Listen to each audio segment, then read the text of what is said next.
wearing the Rotary pin is symbolic of Rotarians. So every place you see a Rotarian, you should see a pin, and he's wearing his pin. And we are proud to be Rotarians, and that's why we wear our pins. And when we don't, particularly at meetings, we are fined, you know, as a kind gesture. And of course, all the nations for our fines go a very long way, and they go towards eradicating polio from the face of the planet. Okay, and so with that, Mr. Chair, thank you so much. Ladies and gentlemen, while we're here, there's a guy moving around with the tickets. Yes. Purchase a ticket. This Rotary never had a prize like this yet. Purchase this ticket. This is a high ticket. It ain't cost $10. It ain't cost $20. It ain't cost $30. It ain't cost $40. It ain't cost $50. It ain't cost $60. Not even $70. Not even $80, $90, $100. Not even $110. Purchase the ticket. It's only $3 for one, $5 for two. And you can leave with an almost $200 prize. 1 for 5 and what item? 1 for 5 and 3 for 10? Okay. 12 for 10 then. All right. But please, you cannot afford this. You're getting a steal today. Please purchase. You can purchase as much tickets you want. It's likely that you can pull this off today. All right? You can pull this. The only reason why I'm not winning it because I'm standing up here. Okay? So I am not the speaker today because I know you all like to hear me. All right? Right now, we'll call our esteemed president, President Chantal Nesbitt, from the great city of Grand Bahama, but she resides in Nassau. She's here to speak. Good afternoon. Good afternoon. Good afternoon, everyone. So lovely to see you all here in person and also in our Zoom land. Thank you all so much for coming out today. I'd love to think it's because of me, but I know it's because of our special guest. Thank you so much for agreeing to come out and join us in our meeting today. We obviously look forward to having a great meeting. We will have a great discussion. We have been circulating the information, letting us, everyone know that the commissioner will be here. So we do have some questions for you. So if you came prepared for that. But again, thank you. We hope you enjoy the fellowship with us. Those of you who are new to Rotary, this is the time to get to know Rotary. You've got lots of Rotarians in the room who are very familiar with Rotary. This is the time to get to know Rotary. So thank you again. And I will move it on very quickly to you, Mr. MC, so that we can move on with our program. Thank you. Okay, just very quickly, Rotarian Lizette. Lizette's going to come and say 1 or 2 things, and quickly we have some special people, some people celebrating some things, and Lizette is going to bring us up to date. Another distinguished member, Lizette. Good afternoon, everyone. Good afternoon. Such a pleasure to be here with you today. And so we always take time to highlight our members, and it's my pleasure today to highlight 2 of our members who will be celebrating their anniversaries with Rotary this week. First would be,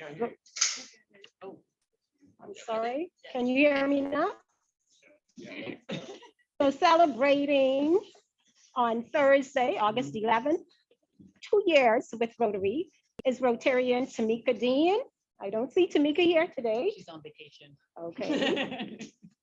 And also celebrating on Sunday, 4 years with Rotary is past President Mike, who is here with us today.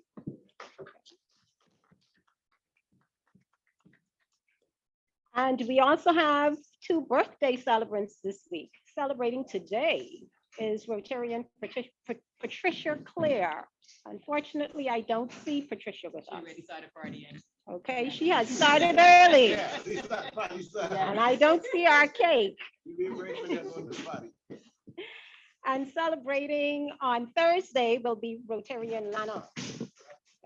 I don't see Lana with us either, so I think they both started early, but we want to recognize. Happy birthday to you. Happy birthday to you. Happy birthday, happy birthday, happy birthday to you. My birthday, come again. My birthday, come again. My birthday, come again.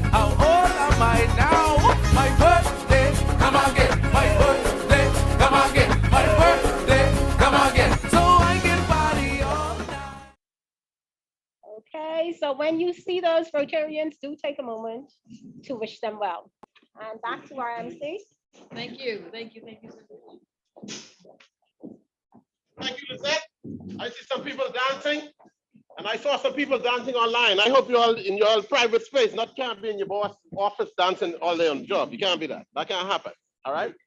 Ladies and gentlemen, you know, the program is not mine. We got a past district governor. I can't just be in here and he don't say hello, something. Just say hello. We just need you to come and just say hello to the group. We don't often have this.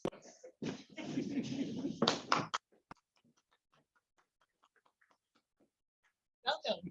I hope you guys are paying him for this. Always a pleasure to be here. Actually was here just a couple of weeks ago. Was excited to see where this club is going. You have a featured speaker, someone, of course, who I have to call my boss in another realm. And it's a pleasure to be here to hear him and also to fellowship with you. Good to see you. Thank you. Thank you. Thank you. We also have our assistant governor here, Ken Strong, for this area. Right. I miss no one else. Okay, good. All right. Ladies and gentlemen, we got to move on with the program. I hope you are just enjoying yourself, enjoying the fellowship. That's what it's all about. But please purchase those, Jamal. Man, you got to buy more than that. I see you slipping on $3, man, Jamal. No, man. No. Jamal, go in the left pocket where you keep the money, man. You tell to slip on $3. No. Give them, tell them no change in here. We don't take change. We don't give back change in here. Okay, thank you very much, ladies and gentlemen. Now let's make welcome. We're gonna have Rotarian Bain, who's our Sergeant of Arms. He's gonna come in and introduce our distinguished guest for speaker for the day. Let's go keep those hands clapping. Keep those hands clapping. Let's keep those hands clapping. When I was asked to do this task, you know, it gave me fond memories because in another place, at another time, our guest speaker and I shared a certain different perspectives on different workplaces. And what I mean by that is both of us, at that time, I was a police officer myself, and he and I would have worked on many different operations, dealing with a lot of different sensitive matters. And I must say, he is a passionate man about what he does. What he does is he's extremely passionate. So to partner with him on many of those operations was truly an honor of mine. And it gave us great success during my time as a former police officer. But I just wish to read just a little background on our esteemed guest speaker, the Commissioner of Police. And it says, it's a long journey from the Baintown neighborhood to the top floor of police headquarters. Yet, it was one made by our Commissioner Clayton Leroy Fernander, who was appointed Commissioner of Police on the 5th of July, 2022. Commissioner Fernander was born on the picturesque island of San Salvador. He was always fascinated by police detective stories and dreamt of becoming a police detective one day. He spent his formative years admiring the likes of the late Assistant Commissioner of Police, Basil Dean, and former superintendents of police, Douglas Hanna, Garth Johnson, and Raymond Mackey. His dream of becoming a police officer was realized when he enlisted into the Royal Bahamas Police Force on the 27th of July, 1982, a month after his graduation from C.C. Sweeting Senior High School. His distinguished police career began as an investigator attached to the Traffic Division, where he spent 2 years, then transferred to the Criminal Investigation Department.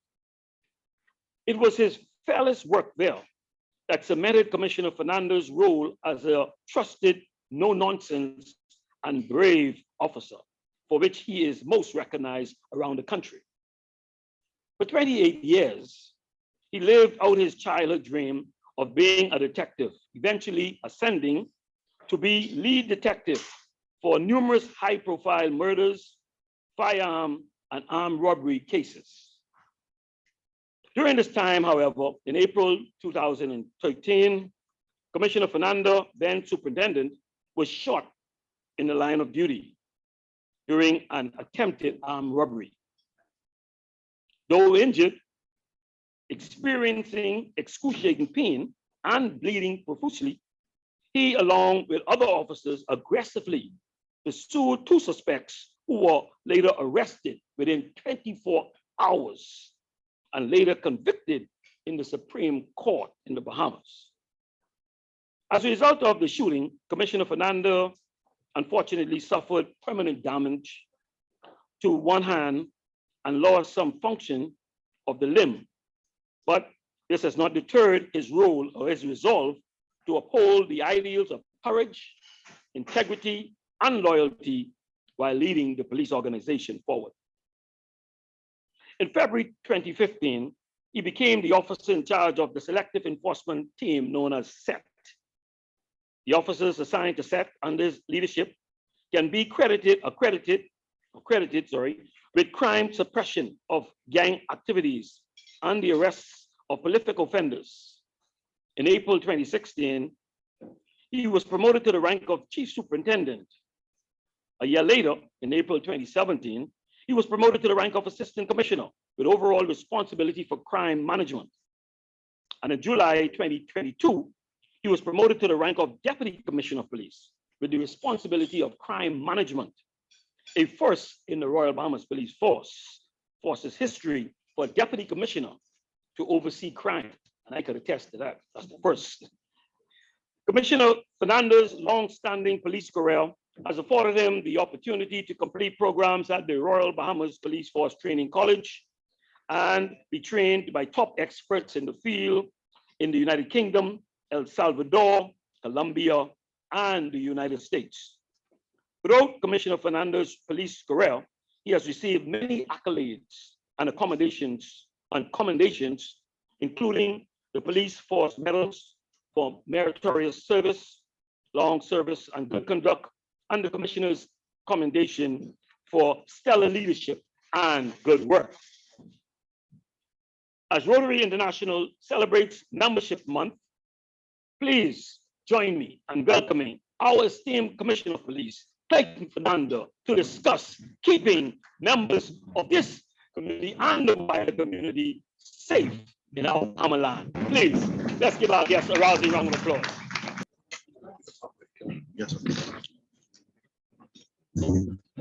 Yes, I just wish to bring greetings on behalf of the men and women of the Royal Bahamas Police Force.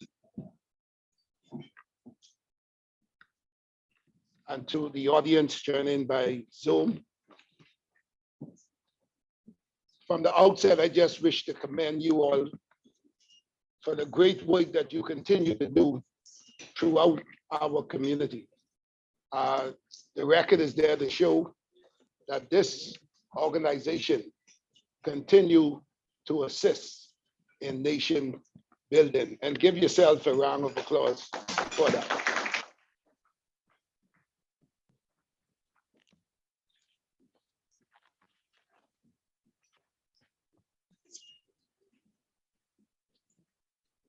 I just wish to give the Almighty God all the praise and the thanks to bringing me this far to lead this noble organization.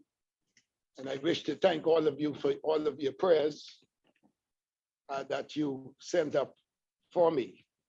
I always use this opportunity when I have a chance to speak to members of the public. And I encourage my officers that my career in this police force is a testimony to the young and upcoming officers of this organization. In 2013, as mentioned by Mr. Miller, I was a victim of crime where I was shot at my residence. And during that time, and during my recovery, I indicated to the country then that I believe that the good Lord kept me for two reasons. first one being to get me closer to him. And the second reason, to continue this fight with crime. And he is continue to guide me as I move forward. Also in 2019, I was sent on leave for 3 years. And the good Lord had it that I would return in 2021. Isn't God a good God? And to lead this noble organization. And I just want to say thanks to all of you who continue to support. Crime is all of our business. And in recent time, we note that crime has escalated, especially with the murders. We are losing our young men on both sides of the coins. And we have to come together to try to win this fight. And we will. Unity is strength, and that communication with you, the members of the public, who continue to assist this organization in this fight. Since taking office on the 5th of July, I quickly moved to bring some level of structure to this police force. And I started with our assistant commissioners of police. We have a total of 12 assistant commissioners. And I decided right away to place them, strategically place them to manage and put more leadership on the ground to assist the junior officers and the middle management out there with respect to the divisions. What I did, I gave each assistant commissioner the remit with 2 divisions which border each other, and work along with the chief superintendents, who is pretty much the manager and the commander of the day-to-day operation within that district. But that leadership from the assistant commissioner on the ground, I thought was very important. When we sit to the table as senior executive leadership team, they are able to account for all of the divisions and be able to make quick decisions on spot.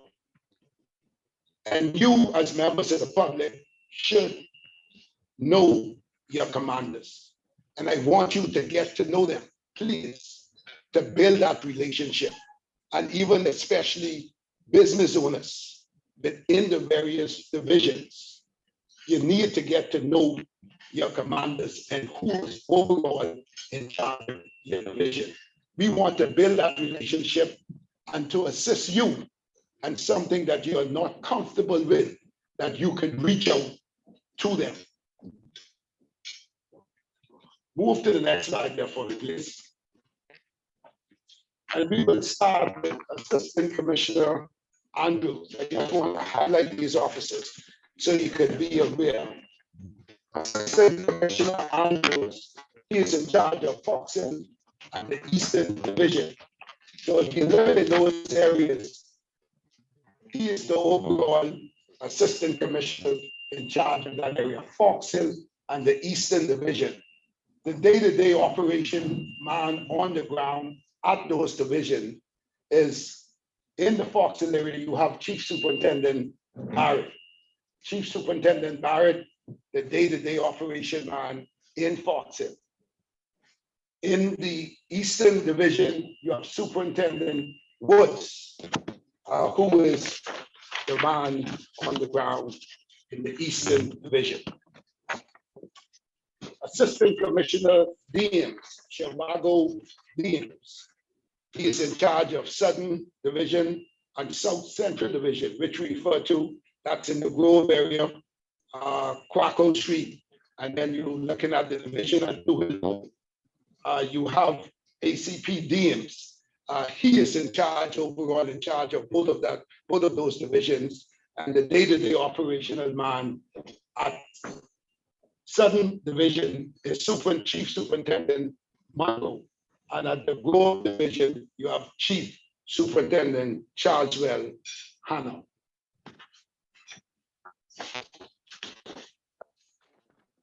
Assistant Commissioner Bonnaby, he is in charge of Northeastern, that's the division right there, Wolf Road, and Southeastern Division, that's in the East-South Division to the very end, South Beach. And you have the day-to-day operational at Wolf Road is Chief Superintendent Adrian Curry, and then Chief Superintendent Ferguson is at Southeastern Division. Your own Assistant Commissioner Ken Strong, he has a vast area which is Carmichael Road, stretch all the way from Blue Hill into Coral Harbor. That's a wide area, and he has all of that along with his namesake, Chief Superintendent Strong as well. And he has that area pretty much covered. Assistant Commissioner Stubbs, he's at Cable Beach, the airport, and the Western Division. And the day-to-day operational commanders, Chief Superintendent Porter, Chief Superintendent Curtis, and woman Chief Superintendent McKinsey. At Central, Northwestern, and then the tourist area downtown, Paradise Island Division, a woman, Assistant Commissioner Delary Ferguson. She has 4 divisions under her remit. And you have Chief Superintendent Robinson, you have Superintendent Miller, you have woman Superintendent Delano, and also Superintendent Miller here under her remit, the day-to-day operation. So these are the officers on the ground, and you need to know your commanders. And you will see a poster coming out shortly with all of their emails and phone contacts that you are able to reach out, and they can assist you in whatever area. There's too long now, you hear a lot of talks on the various talk shows that how customers were treated when they entered the stations and how they were turned away and they are not paying attention to your complaints. So we intend to fix that and to address it. So we needed more leadership on the ground and a lot of guidance with respect to the young officers being there on that division. So you would see a lot of things coming from the division with the assistant commissioners on the ground at the various divisions. Now, I just want to bring you up to date as to where we are at this time with respect to crime. And then we will I'll speak to the way forward and how we intend to tackle this situation with respect to this fight and how you can play a role in assisting the law enforcement officers on the ground. Year to date, with respect to the murders, we have a total of 85 murders on record. As we speak, we got off to a bad start, 85, and I still believe that we will be able to finish the year strong, still under 100. In 2018, before I went on leave, we had the count under 100 after 2 decades. After 2 decades, we were able to bring the murder count under 100. And I believe that we will do it again. We will do it again. Never seen that. And everything was working for us.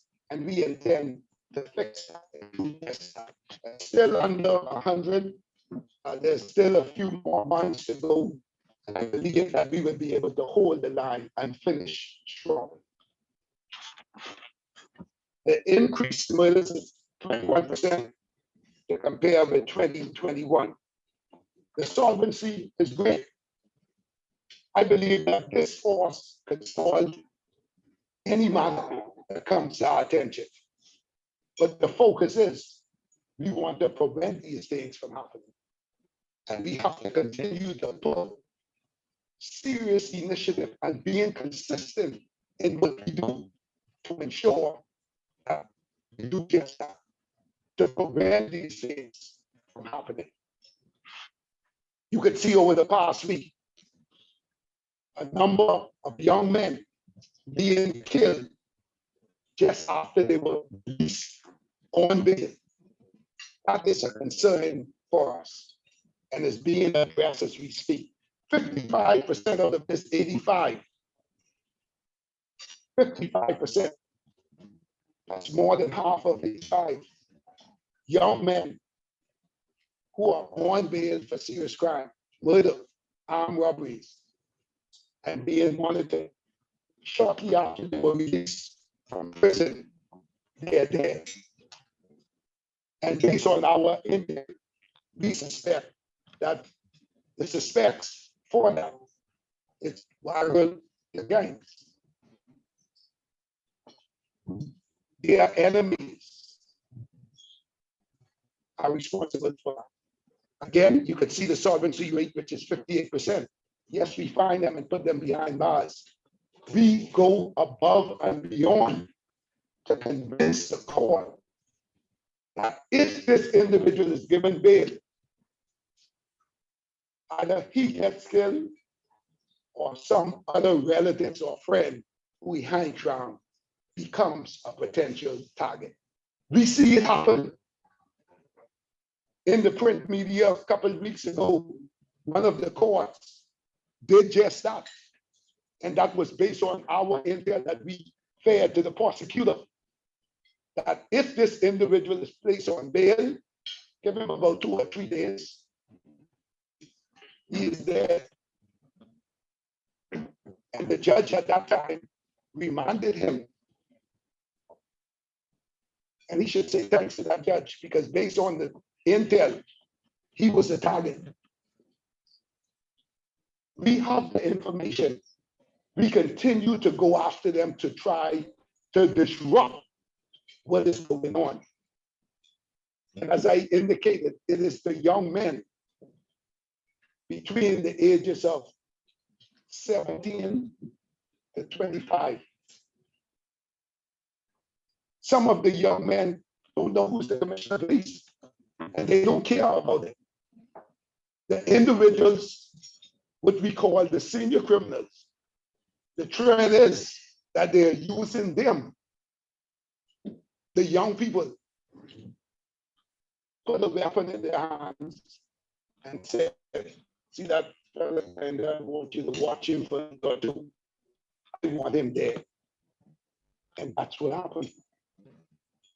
So we continue to say to the parents out there, please, man, you have to pay attention to your kids. It goes right back to the home. The individual who was killed accidentally by his co-conspirator with a murder attempt in Garden Hills and Pinewood. You could imagine parents pull up to the scene and see their young with mask on. Have to pull that mask off that child. Wow, something is wrong. Young men losing their lives like it's no care. So parents have to pay attention to your kids.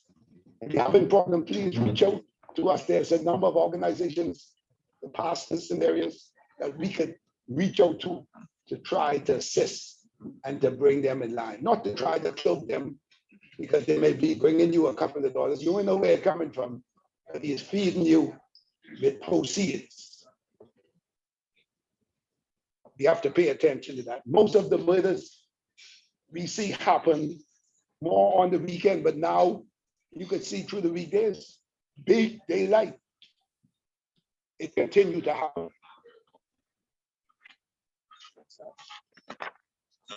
And you can see the mapping. Look at the mapping, and you see that the most murders happen in the Southern Division, what we call the inner city, that Grove area. Look at where all the red dots, back to back, same general area. That was a concentration in there. And as we go on, I'll show you how to disrupt some things from happening in the Grove area. You have the Grove, followed by Southeastern, which is in the southern area, Northeastern, which is the capital area, we always refer to that, and even the Bay and Town area. It was so sad, and with respect to the 4-year-old who was killed. I had an opportunity to speak to the parents one-on-one, and I cried with them because all of us here, I believe, you have a kid, you have a nephew or a niece who is just like yours. And it was so sad to see that happened. The only thing I could have promised them that I would try to bring some comfort before you lay your loved one to rest in trying to identify who are the persons responsible. We were able to charge an adult male thus far. For that, we are still looking for a second person in that matter. And it's so sad. I believe that the funeral service is sometime this week, which I will attend along with my team to show support in there for the parents. When we look at the armed robberies, the year to date with respect to armed robberies, it's almost double. Compared with last year to where we are now, 370 armed robberies. Unacceptable. We know that the majority of these armed robberies occur on that late shift, what we call the late shift between 4 p.m. and midnight.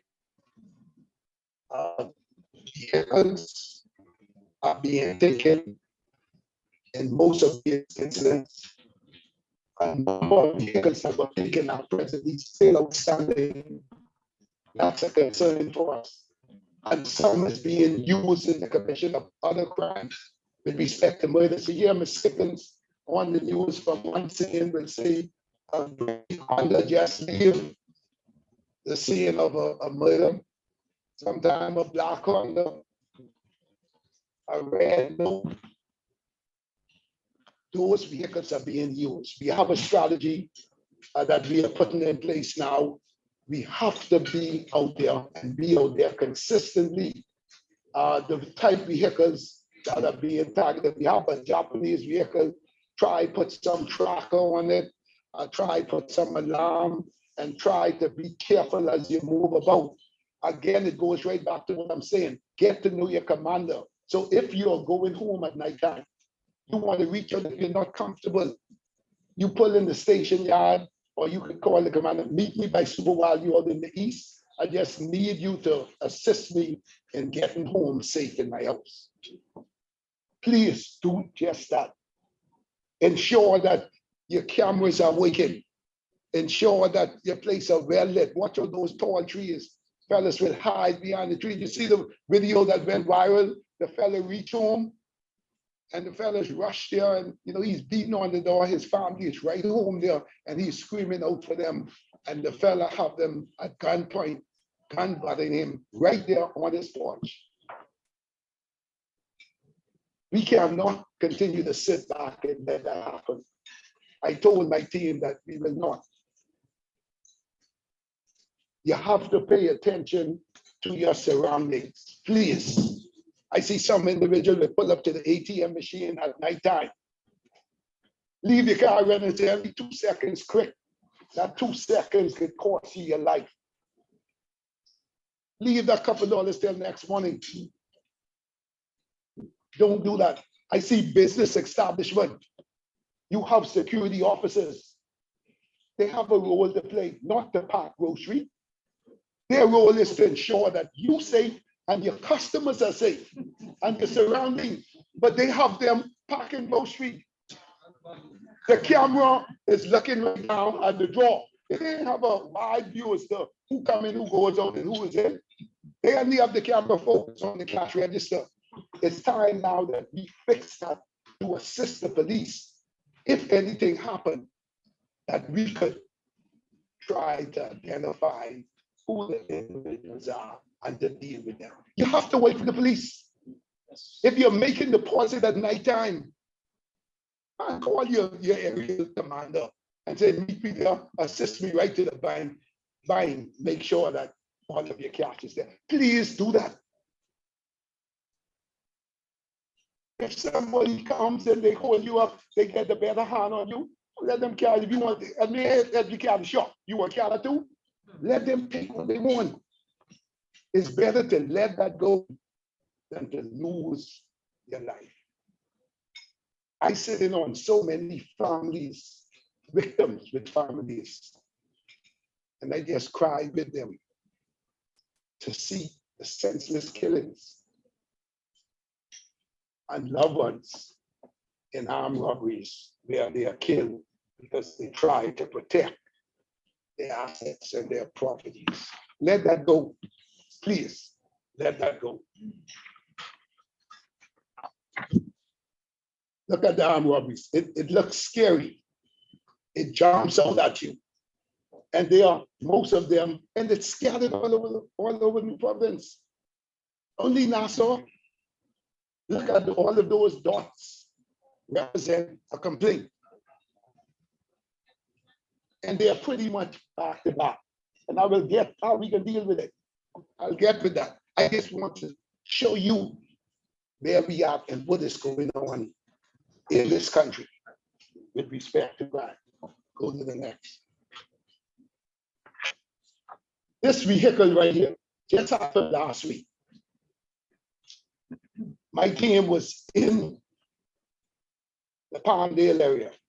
Saw two nappy-haired fellas look very suspicious. They decided to pull them over.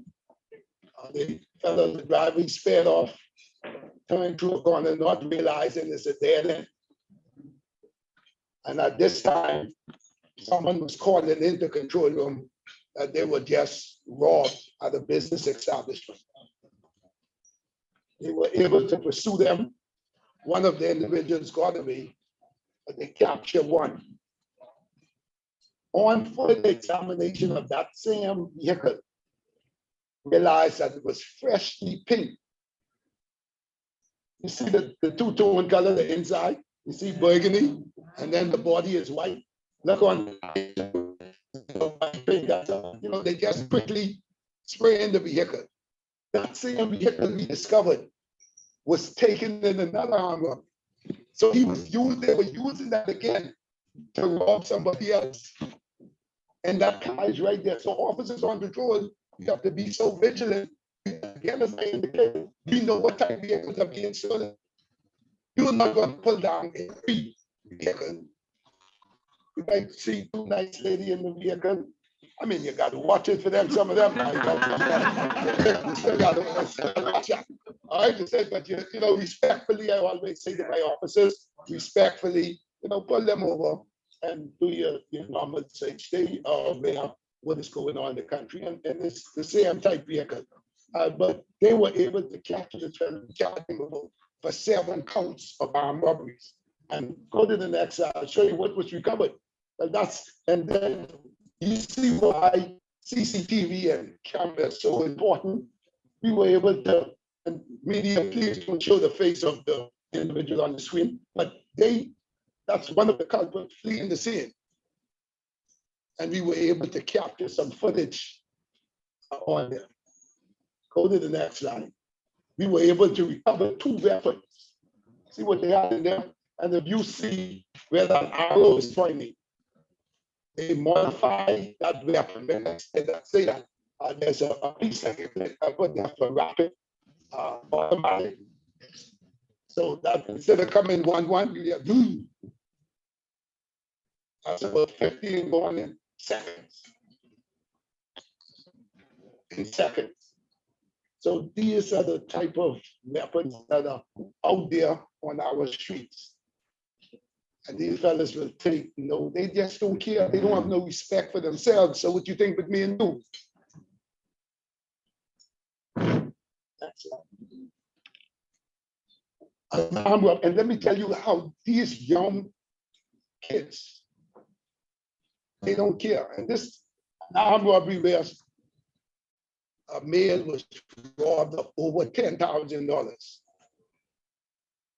These young boys in charge, but they record their own selves. Then we arrested them and checked their phone where they are counting the monies, play it for them. They record and put it out there. And they bragging about it. That's that over $10,000 they're moving around, and the individual is robbed, and they record themselves and bragging with how much money is. You don't think something is wrong with that? All of the money is right there. And you hear the female in the back, they are wicked, some of them. They know that some of them, they realize they get that's another car or something, or they go on Miami. Yeah, so that is what. From the dollars place. I don't know, we even discriminate the dollars. From the dollars, And just how the money was made up. Bigger people. I saying bigger people. I said the links. God themselves. So, just Ben Franklin. You know what I'm saying? When we go to the house breaking, and it always, when you're going to break into somebody's home, that's their castle, man. They just don't feel right no more when somebody breaks into your home and go through all of your clothing, your rooms, and all of that. It just don't feel good no more. I see that people move on, sell their home, don't want to be there no more. Anytime you invade somebody's privacy like that, man, it's a problem. And the break-ins continue to happen. That's why you have to ensure again that your place are properly secured, well lit. Try to invest in alarm, your CCTV where you're here now and you could pull up your home and make a check. Ensure that you do just that. Ensure that you do just that. Go to the next slide. And again, this is a mapping of all of the matters that happen with respect to break-ins. And you can see that they are scattered all through Providence. So we'll get to how we go to tackle this. Go to the next. Again, we spoke about stolen vehicle. You can see the amount of stolen vehicles thus far for the year. Over 200 and some to compare with last year around this same time. The vehicle of choice still remain the Japanese type, the Note, the Cubes, the Honda, the Paso, and all of them. They are the vehicles of choice. So if you have them and put a tracker somewhere in that, so when they move it, you'll be able to do some things. We'll be able to do some things. Go to the next slide. And that is the mapping all through Providence, taken from homes and also business establishments as well. Next slide. Let's show you how crafty these individuals is. Again, this is a vehicle. Go back to that. Go back. We note a trend.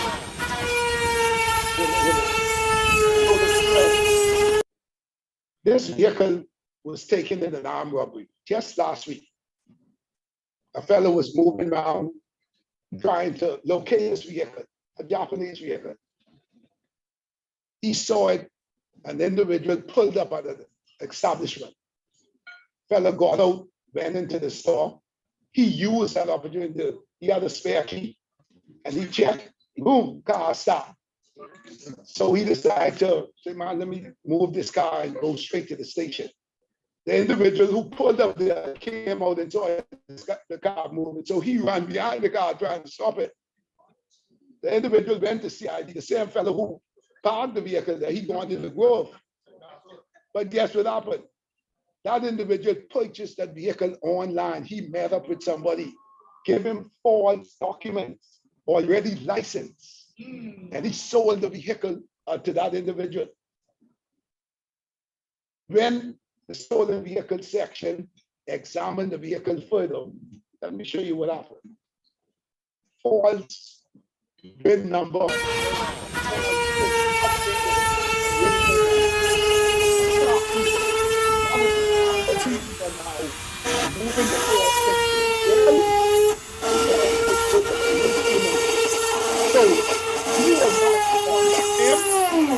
I would say, boy, there's nothing to it. That vehicle is all right. Wow. Watch how he pulls the false thing off. So, see that? That was well over the original number. And see the original number right there on the jack. Yeah. They're crafty ass.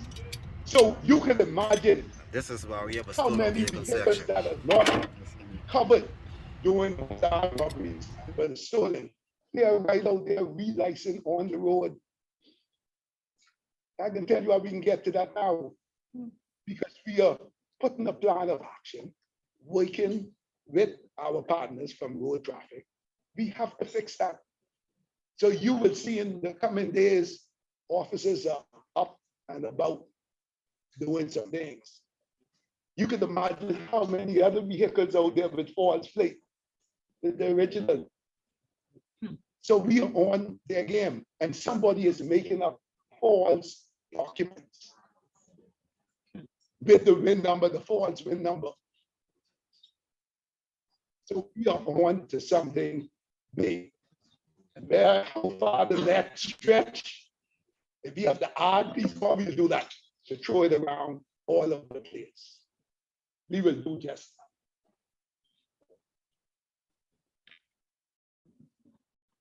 What I want to do, we continue to talk about the hotspots. I will use Camp Road for an example. There's only 4 entrances into Camp Road: Shirley Street, Wolf Road, Pargate, and from Palmdale area. We intend to move at least 4 vehicles in that area. I'm talking about marked vehicles. Be consistently in there 24/7. Then we change shift right there. You ain't coming into headquarters and leave that little space in there. There's so many things that happen there. So if we are there, and that's different from the crime family, who will be identifying all of the drug houses, all the persons that is wanted to be in there, going out there. So if something was to happen right there now, either we catch them in the act or trying to get out. But we have to be consistent in what we do. We can't do it today because everything feels like a lull and we ease off. We have to continue to turn the pressure on. And trust me, ladies and gentlemen, we're going to do just that. This is the commissioner who you will see on the ground as well. This is what I used to, and that's a motivation for the troops on the ground. And I will continue to do that. So this is what we are trying to do in all of the hotspots. And once we are consistent in that, and that's where the recruitment continue to roll. We have recruits, 100 recruits who should be out in another 4 weeks. And then we have another 100 lineup. So you will see up in these force, and we are trying to bring that up to that level so that we can ensure consistency as we continue to execute to ensure that all of us are safe. Go to the next.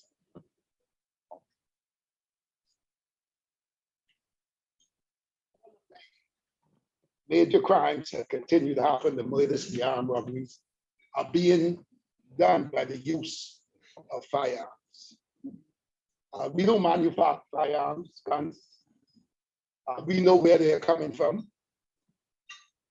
We continue to put some strategy in place. We continue to connect with our US partners. And we are reaping some good results with the recovery of weapons. You will find that a weapon is purchased in the States, and we saw purchased in the States today make its way here to New Providence in 2 days, already used in the commission of a murder. Would you believe that?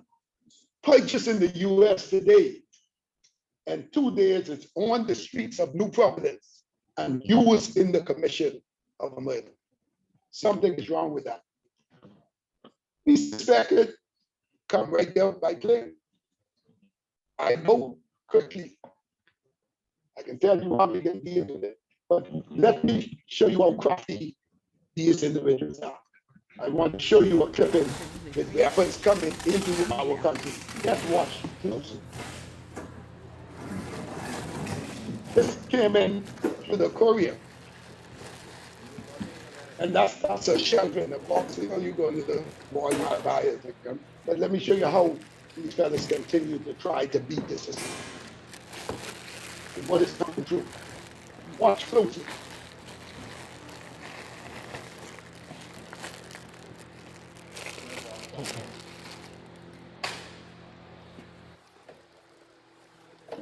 This is a high-powered weapon that came in, and they had it break down and strap.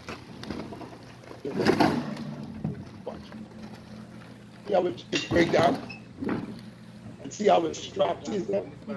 No, man, I want to put the people's names in the garbage. Yeah, strapped right there. And that's how a lot of the weapons Where's the roll? are getting into our country. Nice. Something is wrong with that. Go to the next slide to show.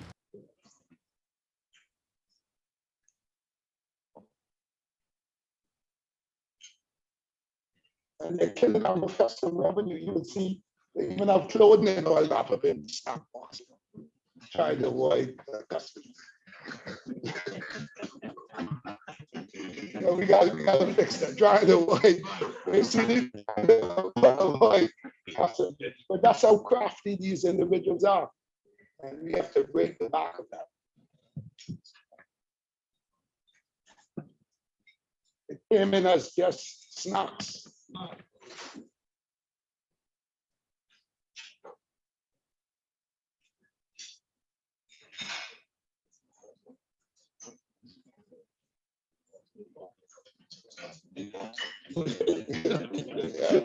He even know the back.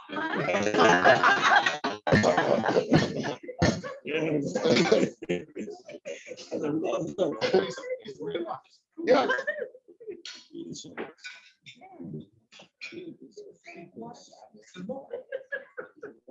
Watch, you see the clothing and all wrapped up in the cornflake box. You getting cornflakes. Yeah, yeah. But watch the other box. And these are some of the methods that are being used to smuggle weapons into our little country, our peaceful little country. Watch the country.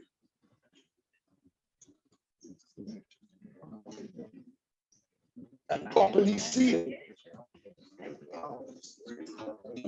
You see that? See the weapon there? With the wrapping, see that? About 4 weapons in that same box. They have it wrapped so they protect. But ladies and gentlemen, I just wanted to show you to see how easily we have to pay attention to what is going on. We have to pay attention.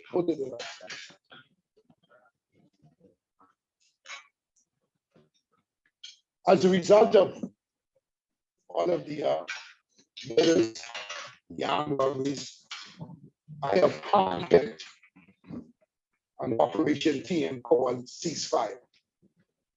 And these are individuals who are well-rounded officers, very professional, who are go-getters and knows all the criminals there. We are trying to target all of the gangs with a view of disrupting them to keep them off balance. We have our gang laws that we are working closely with the Attorney General's office in terms of building our case. It's not just, there's so much lines of inquiries and we'll get this, bring it back, get that, bring it back, to build a case. And we are doing just that. And in a short order, you will see a number of individuals going to court under the gang act. We tried it before, but we just trying to fix the laws.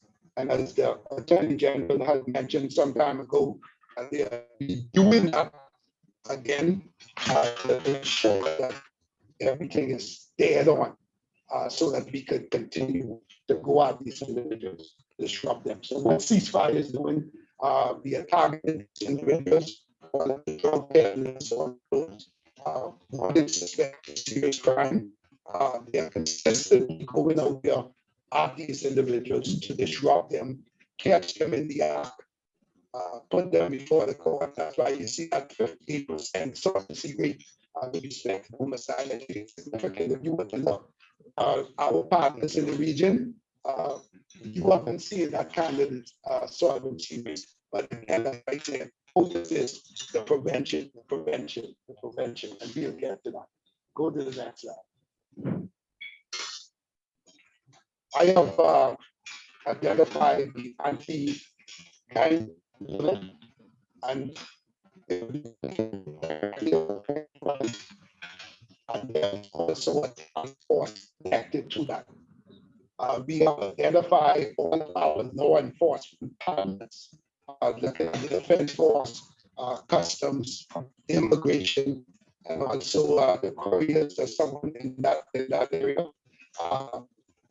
And our US partners.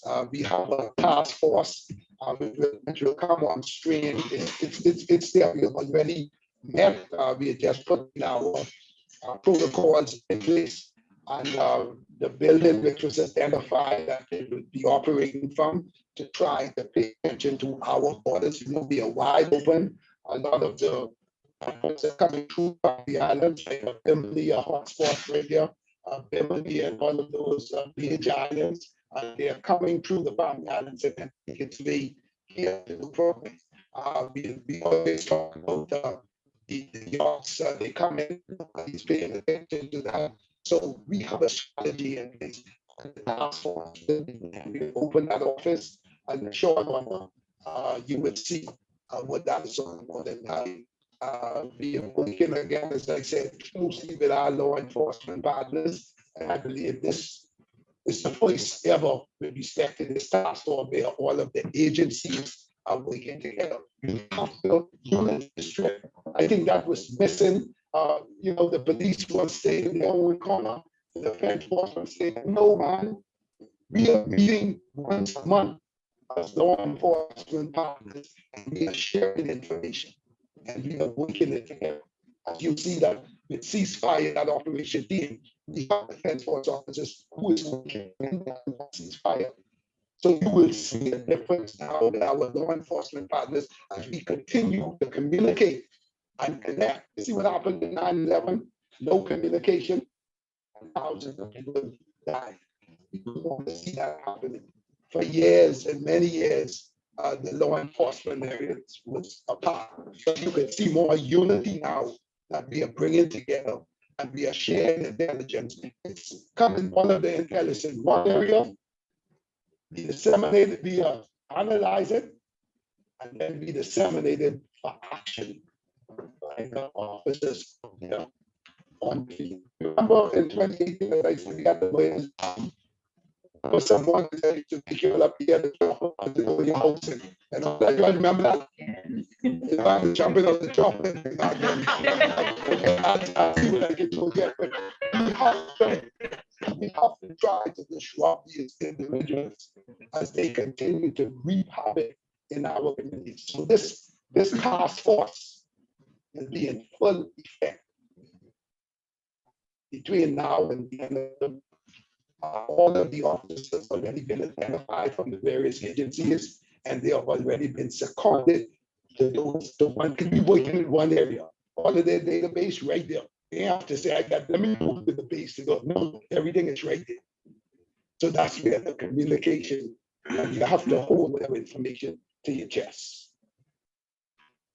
That's what it's all about. And you will see a difference as we continue to move. Next slide.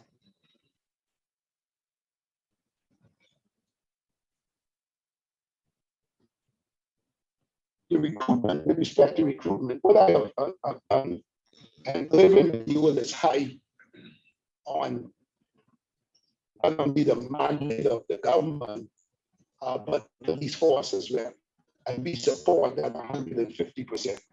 Stevie Dean is one of the original founder of those urban renewals, did an excellent job, and he is still in the fight to ensure and assist in trying to build.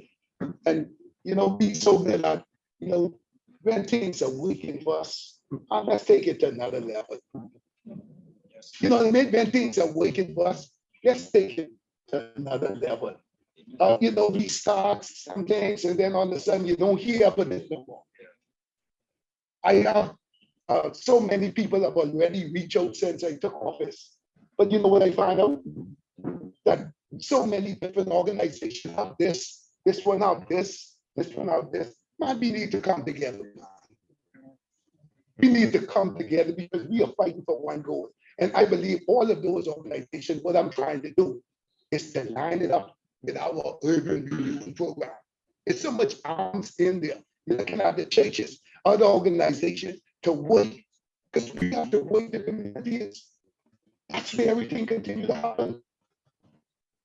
It can't be that this one just won the glory, this one won that. We have to bring all of our partners. We have to bring them together and let's fight this together. That's what it's all about. I got so many people already reach out. They have this idea. They have this one, this one. I want to line all of them up under urban renewal to build that and move that to another level. That's what we want to do. Under Mr. Dean reign, we got what, 3 awards. I'm Mr. Miller, urban renewal. I believe if those persons who give them awards, then if they come back and see where we are, they'll cry shame. Because we supposed to have that to another level, not go back and try to build. That's why I say any good thing that is working, man, let's try to continue to build on it. And that's where we lost a lot of young people because of that. So we are moving urban renewal, not only the farm, we are looking for other areas. You're talking about, look at what the young people like. They like junking little art and different, get them involved in that. The young ladies, you're looking at nursing. When you remember when the former Prime Minister, God bless the dead, Mr. Finland, when he was trying to build the youths to get them involved in some skills, and you know that was not national service. That's correct. And you know how far we would have been as a country today. You know how far we would have been. You know what I mean? And that's what we call nation building, and all of those youths. And a lot of those youths have a lot of talent. All of those urban renewal bands, you see those young kids smartly, and it take them no time to get into the program, and they're ready to go. What I have done, all of the young men especially, that we had about 1,500 candidates who took the exams recently for the police force. 1,500. And guess how many passed out of that 1,500? A small percent. I would call the figure. And the majority of them was females who passed. So what I have done, I have tasked Superintendent Campbell, who was in charge of urban renewal. I told him to identify all of those individuals, those young males. We don't want to leave them alone and leave them unattended to get in the hands of these worthless fellas. I told him to identify them. He have identified over 100 young men. And there's a program we have to assist them to get them to that level, to go again, give them a second chance in trying to pass the exam. I want to leave it once again. It's every Tuesday and Thursday. We have education on board. We have the instructors from the police college on board, and we are teaching them all of the drills and all of that, and the maths, the English, and all of that social study to get them to that level. We are now opening the public now for the exams, for young people now to take for the exams on. Exam starts on the 7th of this month. And that same crew, was in classes for the past 6 weeks. They have a second chance now to go at it again. And they should be ready. And you should see the young man, smart, young, healthy young men, man, which we could use to serve our country. And it makes it easy for them now if they pass the exams. When they come in, that training has already started, all the drilling and all of that. So it'll be like an easy flow. It's preparing them for the 6 weeks, 6 months, in training. It is preparing them. So we want to save our young men, and it can take all of us to do just that. Next slide.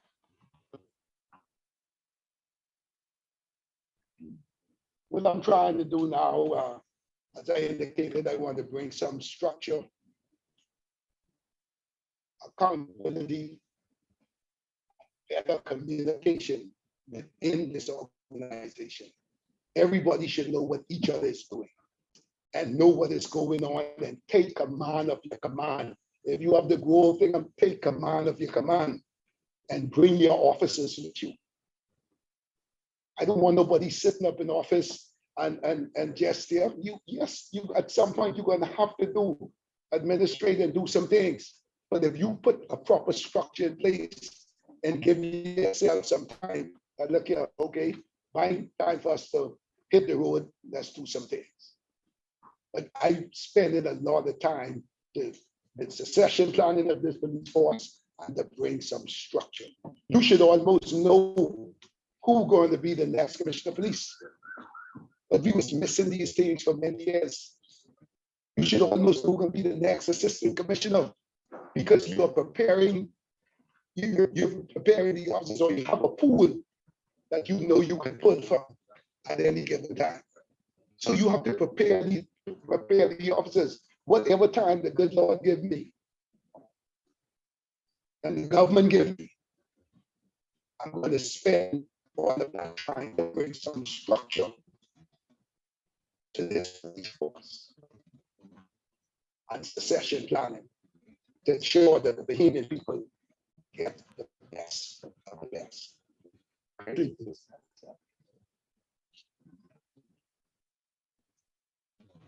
Go to the next. Again, a lot of you are very fit. You know, I was the one in you're out on the Eastern Road, the bridge and all of that. You had a lot of incidents where females were attacked while jogging and all of that. We want to try to make you feel comfortable as you walk, jog in the morning. So we trying to put a structure in place where you'll feel comfortable while you're walking or jogging. You see the police car pass with lights flashing. And we know the time that the joggers come out, the walkers come out, just to ensure that you are safe as you move about. And that's what we are talking about, building that relationship with your commanders in your areas. You go in the park in the area. So we want to make sure that you feel comfortable as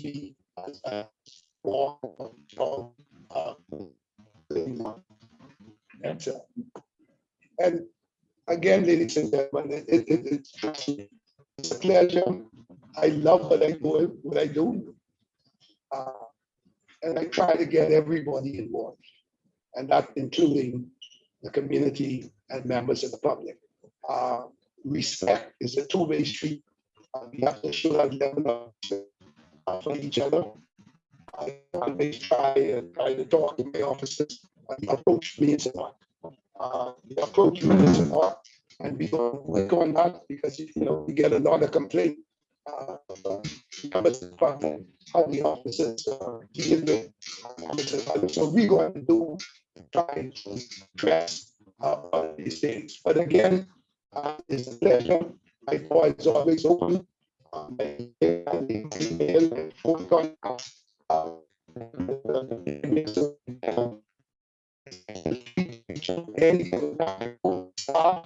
anybody can see me, don't turn them away. Don't turn them away. I may say, get the number or her number, and I will reach them back. I surely will reach you back and go from there. So, ladies and gentlemen, let's work with your police force to make this country safe. Thank you very much.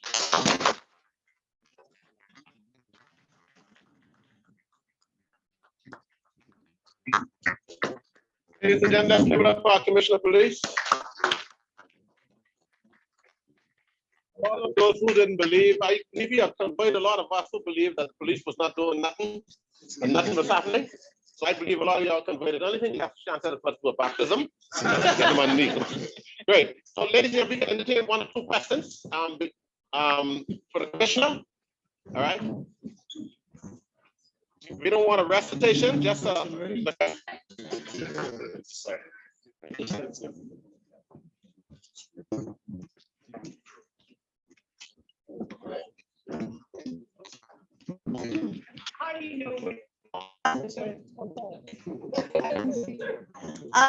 Thank you. That was a really enlightening presentation, and it's gratifying to see how much the police are doing. But early on, with the situation with criminals going out on bail, surely it's only a matter of how long you is, to a certain extent, well, let's say messed up when it gets to the court level. I had a personal experience when my husband, the police lost the photographs, the courts lost the statements, witnesses disappeared, one witness changed the testimony, and the whole thing just went belly up. Even Dean knows all about this, but it's just an example of what happens when it goes beyond you. So how are you dealing with that? Because that obviously, it doesn't matter how good you are if there's no end result. Yes, I try to stay in my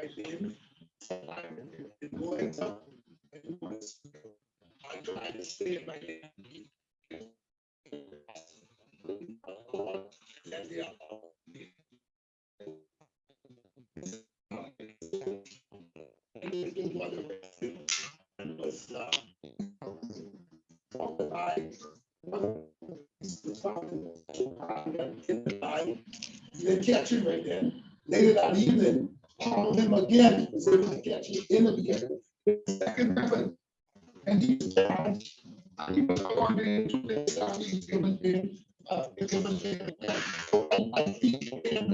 and that's what happened when the mother just continues to sit there and there's no movement. You find that the witnesses just fed up or they die or disappear.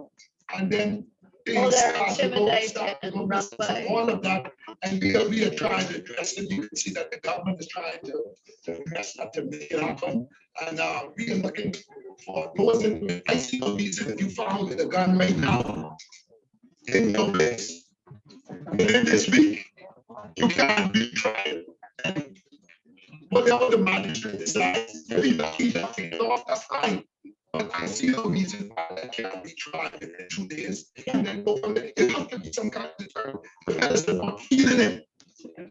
They're not feeling it. And it has to happen.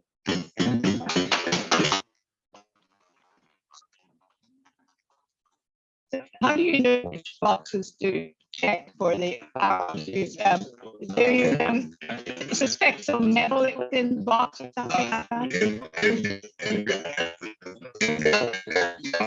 That's why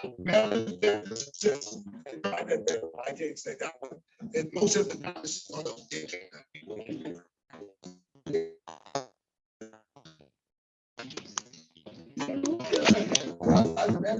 be careful of yourself in the community. I want you guys, as soon as he do it for me, I'm bring it back.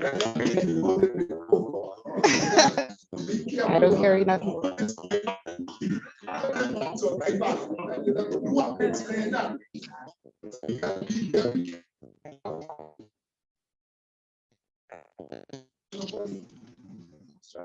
But be independent. You are ears and eyes. Good afternoon. Sorry. Sorry? No, no. You, you're being released and being killed shortly after being released. Recently, the Minister of National Security said that we have to keep them. You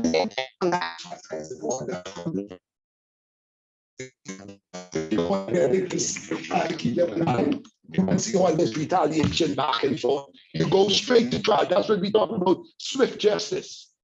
Swift justice. These matters should come up right away. Come up right away. If you're lucky enough to get off based on some things happen, then that's fine. But let's bring these matters in a reasonable time. And that would cost a number of persons just to get bail. But I support the minister 1,000%. We have to move towards that. Okay, my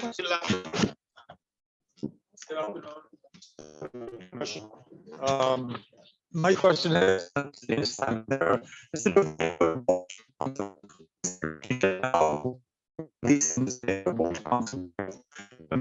was there prepared gone down and shut the divisions. I don't like what is going on now with these men coming together. I see no reason why the crime watch and urban renewal. That's why I'm saying line up behind urban renewal. There's so much different arms from that. Everybody have a road, but it's under one umbrella. I'm saying all of these little different organizations here and there being make no movement. If everybody's sitting back trying to get the glory. We're fighting for one goal, ladies and gentlemen. And you can't stand, and I just hate to see it happen. And I can fix that. I can try my best to fix that. I just want to comment that Rotary back in 2015, we formed a committee for Rotary needs. And one of these days, maybe we can be entertained by yourself for on a visit you to talk to you to see how with the police and some of these things done, initiatives done. Trust me, your man there, Mr. Ken Strong, continue to do that every day. He is our point man. He is our point man to make this out. He promised me, he said, I'll leave you with a check signed, and I put it in the black. So I'll see what happens at the end of the day. But thank you very much. Thank you, Commissioner. Let's get the Commissioner that hand. Ladies and gentlemen, don't mind the extra time. Your boss didn't get that to say. Some of y'all already get off. Some of y'all are your own bosses, and so y'all just take the time. If you need it, let me know. Yeah, Commissioner. It's I think you can get this no place. Any place else should have paid millions of dollars to get this information today. So, Commissioner, you're already happy about this, Mr. Bailey. Just a quick. Well, thanks.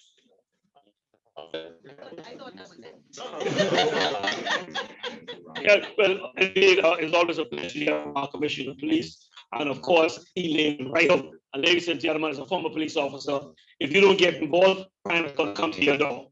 And I think that's what the Commissioner was really basically saying. So it behooves all of us to get involved and support our local police and line up, and Commissioner say line up under one cause. So, Commissioner, we want to thank you so much.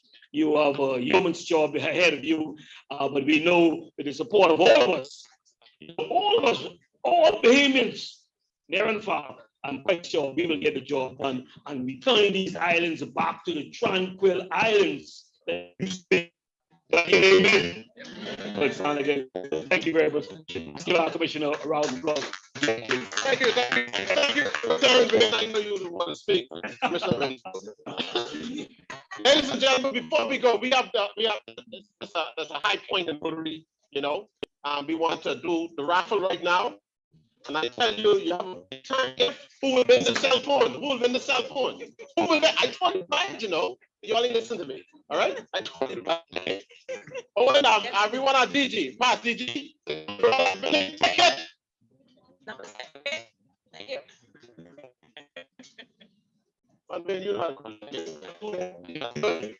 Okay, let me start it. Everybody should have zero, right?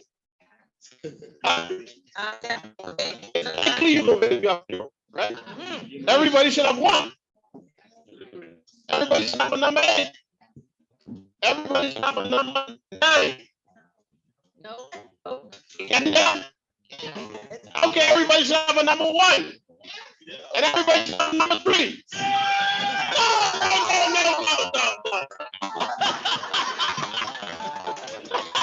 Okay, our past president, Charlie, our past president. Charlie. No, can't change that, you know. Hey, we gotta change that. Charles, that ticket.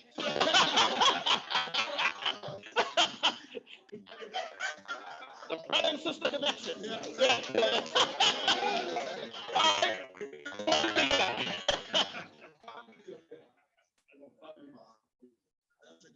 Yeah. So, ladies and gentlemen, you know, all the funds we raise goes towards our community project. Before we go, we'll have our Rotary toast. I'll be done by our Rotarians. Kristen, just come to the Rotary toast.